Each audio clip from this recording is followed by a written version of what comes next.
睇唔到咧，因為你錢俾吔死咗啊，就變成咗我哋錢唔流動咗啊。因為我哋就擺個咁大隻櫃咧，吔字氣。你屋企如果要咁樣佈置咧，你想去旺財，快移咗個櫃氣，移遠啲氣，唔好叫吔正氣，明解喎？啊，所以呢個原理咧一定要清楚。好，我哋呢個大門，所以呢個係走道，呢個走廊啊。所以依家我話如果咁樣開，呢度又冇嘢擋啊，就叫散啦。相反嚟講，如果你開唔開呢度，呢個位就叫財氣位啦。咁樣我哋咧就係記得哦，財氣位咧忌啊，被衣櫃啊、雜物櫃啊或者組合櫃啦所吔字。此主財運咧難開展啦。因為咧財位啊俾壓字咗啦。好，財氣位啊不宜開窗口啊，或者形成嘅通道啊，因為其氣咧可從呢啲地方啊流走啦，就唔能夠聚氣。記住啊，氣不能聚咧，就財不能聚啦。氣不聚就財不聚啊，因為你俾散晒咗。所以呢個原理咧，我哋最基本一定要清楚。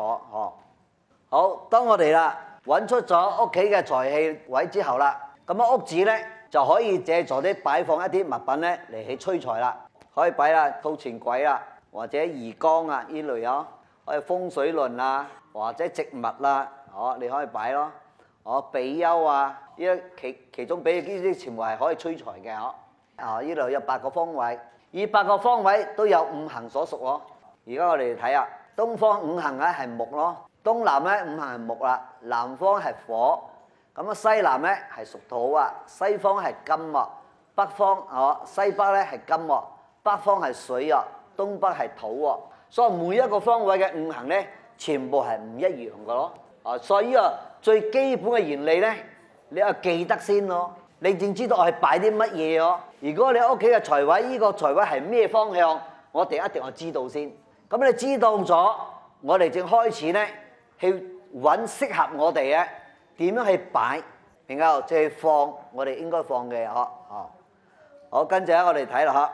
好，財氣位啦，在東方，或者係東南方。咁呢兩個方位咧，五行咧本身係屬木啦，佢中意咩？水啊，嚟相生，木咧嚟助旺啊。如果在呢兩個方位嚟擺放啲五行屬水嘅咧，或者木嘅風水用品咧，就可以令到家人嘅財運啦提高啦。咁樣風水用品可以擺喺風水輪或者養金椅啊，喺呢個位置。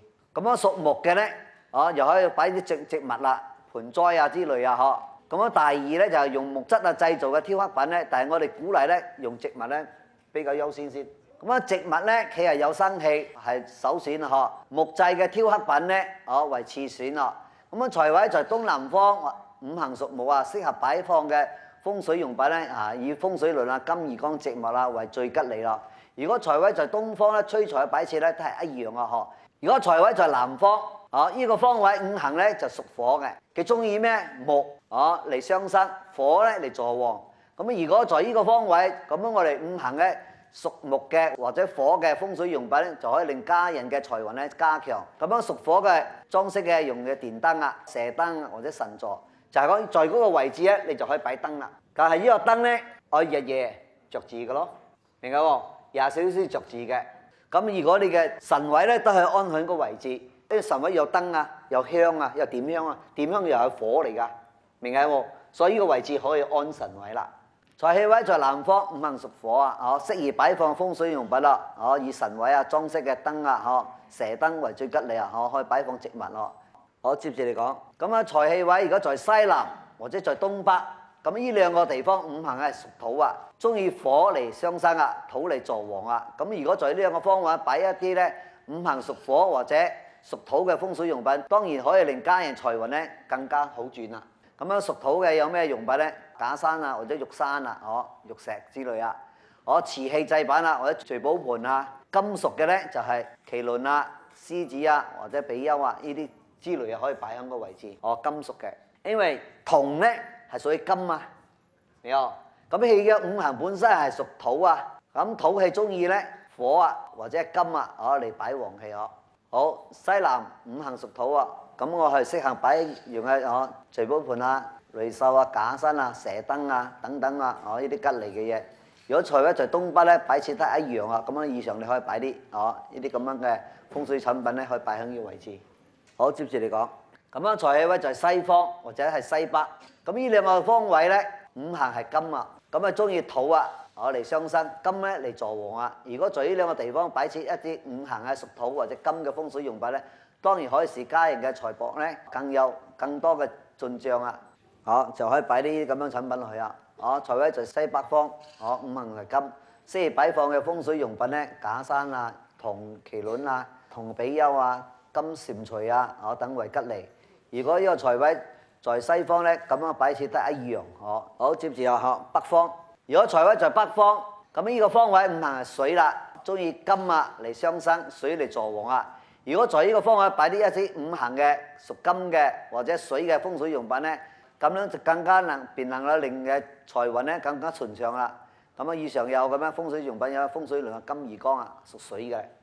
好，呢啲風水輪啊，金屬用品催財嘅力量啊，可以擺上響呢個位置。好，揀啱咗咧就可以擺啦。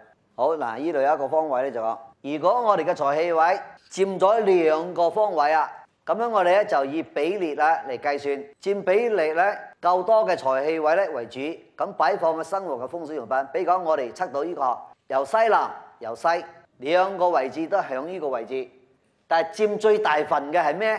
係西南。咁樣我哋咧就以西南為主啦，咁樣嚟擺啲應該係擺啲咩嘢？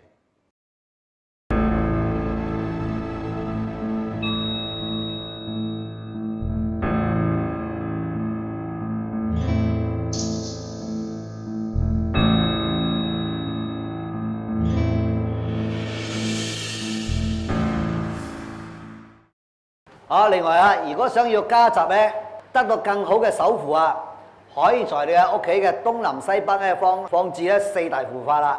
咁我哋呢個四大護嘅就東方嘅持國天王啊，南方嘅增長天王啊，西方嘅廣目天王啊，北方嘅多聞天王。記住啊，呢四位啊，其中呢位咧，北方呢個咧都係屬於護法嘅財神之一咯。呢四位護法神，佢不但咧係會守住你嘅屋企，鎮壓住你屋企啊，仲係一個財神之一。但係呢四方面係保護住你啊！記住啊，呢四大天王咧，在佛教中啊叫護法神將啊，俗稱咧叫做四大金剛啊。咁四大天王咧各具一方，守住天下保護天下太平啊、安樂利益生民啊，故稱為護世嘅四天王，就係佢扶持我哋世間人嘅四大天王。如果想要加強家宅嘅守護咧，可以在屋企嘅四個方位嚟去掛呢個帝王木雕刻嘅二成嘅四大天王。你可以用呢個材料。所以帝王木咧，其實本身就有辟邪除靈嘅功效。再加上咧護法神嘅庇護啊，就能夠保持喺我哋嘅家宅裏邊安寧，唔會讓嗰啲邪靈入侵嚟守護此屋嘅家人。就講你四個角咧都保護咗，嗰啲邪靈咧唔會入嚟，同埋嗰啲唔聽使嗰啲嘢都唔入唔到你屋，就可以做到鎮宅嘅作用。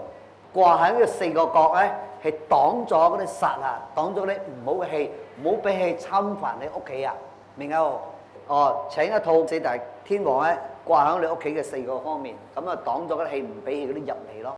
呢個係你屋企嘅平面圖啊，平面圖東嘅南西北，咁咧裏邊咧氣都有寫好咗噶。東嘅你就掛東嘅，比較大一個東嘅，你就掛一個東方持國天王。南嘅咧你就掛南方增長天王。西嘅就掛西方嘅廣目天王。北嘅就掛咧北方嘅多聞天王。咁喺呢度咧四個咧寫明咗東南西北，咁咧你照住屋企嘅東南西北咁樣掛就啱噶啦，明唔明？唔使攞羅庚去度噶嚇，冇揾羅庚度。總之你記住東南西北，佢其實係鎮壓住，唔會俾嗰啲在邊一方面嘅有啲咩嘢會走入嚟。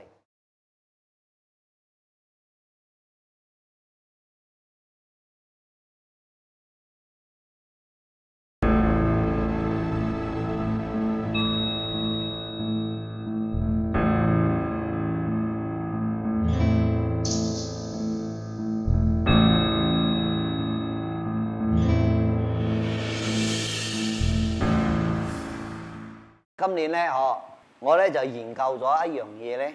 首先咧，幫你哋身上嗰啲衰氣咧清除咗先，然後再加一種油俾你哋，俾你比較快去實現啦你哋想實現嘅心願。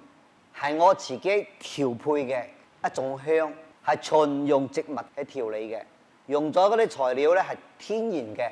請人咧睇啲土族啊，我哋嗰啲土族咧入嗰啲山山咧去揾出嚟嘅。首先一種咧個香，我哋俾個名叫大黃啊，大黃啊嗰啲香粉啊，唔使好多噶，少少嘅啫啊。但係呢個一定係用炭咯，大陸咪好多嗰啲煤炭嘅，比較一點好快着嘅。咁樣炭着咗咧，就滲嗰啲香粉落去，滲嗰啲香煙咧就出嚟啦。啊，等間會做俾你睇，啊你放心啊，唔使急啊。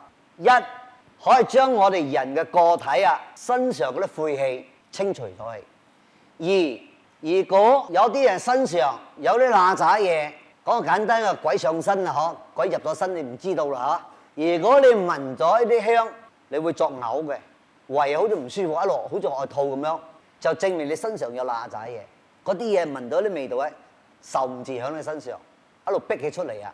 或者有啲人俾你落咗嘢，成身唔舒服，運程好差，攞個香咧同佢分一分氣，俾人聞一聞。清除咗、洗咗氣，你嗰啲唔好嘅啲衰氣，咁啊跟住咧好嘅就入咗嚟啦，又可以攞去黃屋。有啲人嘅屋企咧真係有靈啊，就有啲鬼喺度啊。咁啊點樣請人趯嚟趯去都趯唔走？咁你可以拎嗰啲香咧點少少，俾佢着咗，成間屋咧係分一分氣。咁樣嗰啲靈咧聞到呢啲味道啊，佢企唔穩啦，佢冇辦法再喺個位置，佢就會走啦。就達到驅邪嘅作用，所以講咧，呢個香咧唔係出邊一般上嘅香啊！佢嘅味道咧有好多種嘅方式咧係製成嘅嗬。首先咧，清除咗我哋身上唔好嘅氣啊，咁樣佢仲有一個嘅作用咧，就係感召好嘅靈嚟到你屋企，就等於講感召啲財神啦。所有天上嘅神、人間嘅神咧，正確噶嗬，正面噶嗬，係高層次嘅。就好似佛菩薩啦，佢聞到呢個香嘅味道咧，會俾佢感召嚟到你嘅面前，嚟到你嘅屋企，點咗呢個香，咁你成間屋咧嗰啲晦氣咧、唔好嘅衰氣咧，全部走到晒啦，包括你個人身體嘅唔好氣咧，都清除咗啦。跟住咧就帶旺咗你成間屋嘅氣場啦。咁啊財神啊，好多神咧都俾你感召嚟啦。咁你在嗰個時候再祈求啊，你嘅實現咧比較快。所以今年咧，我特登咧請人去揾咗一啲材料啊去做。咁我用咗其中一個原料咧，天然嘅，名叫金紋煙啊。其實4種顏色嘅，最矜貴嘅就黑色嘅、紅色嘅、黃色嘅、白色嘅。由於4種嘅原料咧磨成粉啊配合，再加上咧嗰啲深身天然嘅檀香，再加上咧好嘅沉香，再加上一種木咧叫做吸引力木。嘅味道咧好清香嘅，所以講我哋用咗呢啲材料咧調配成咧一種咁嘅香粉。比如你想去祈求，或者想去早日實現你嘅心願，或者係大日子啊、初一15啊，咁你正點都冇問題。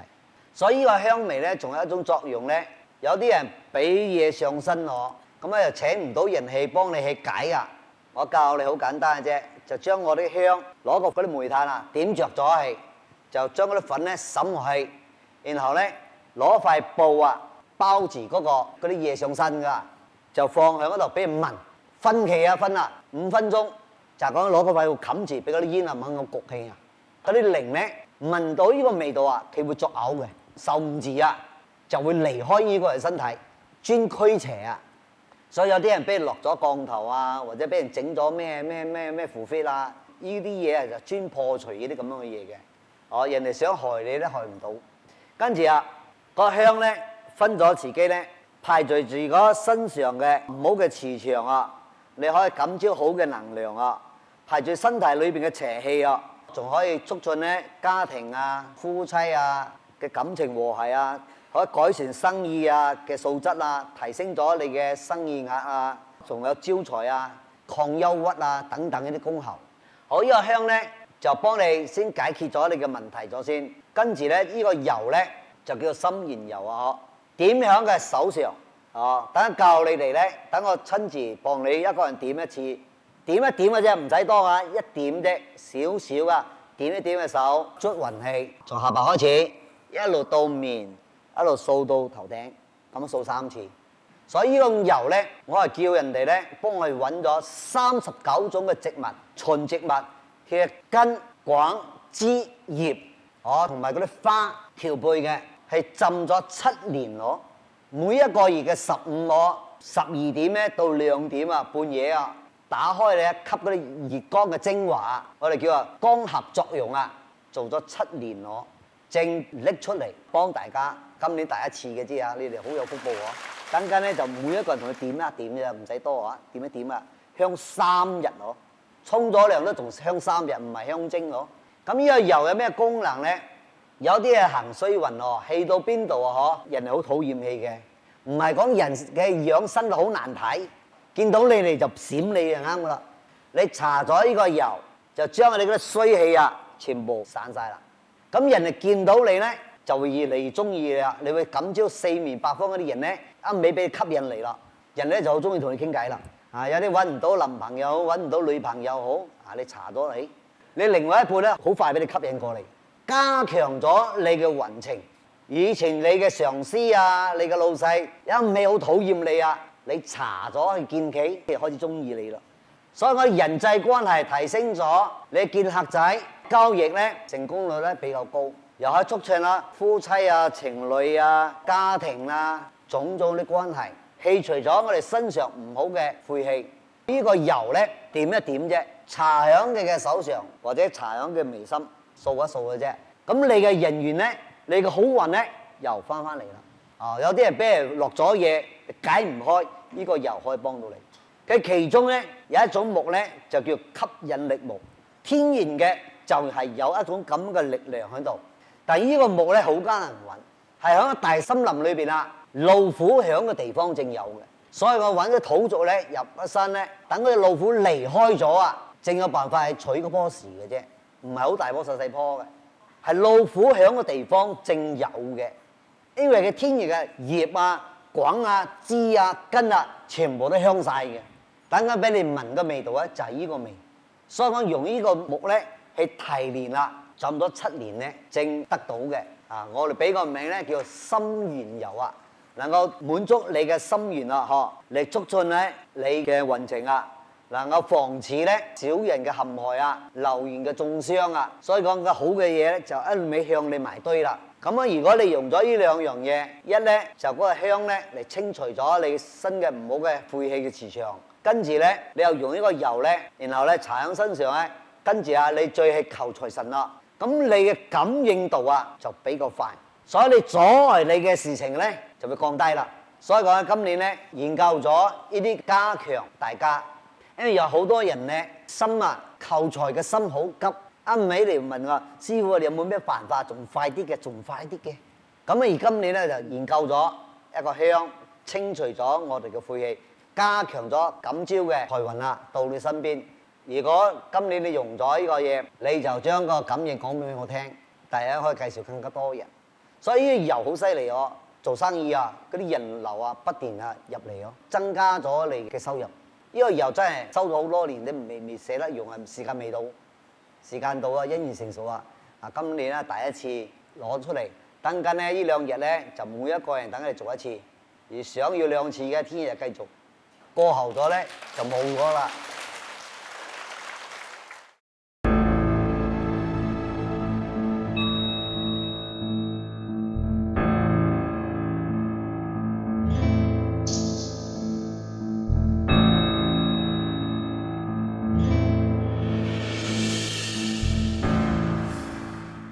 人的身體有晦氣那個好運進不來，我們要怎樣去做呢？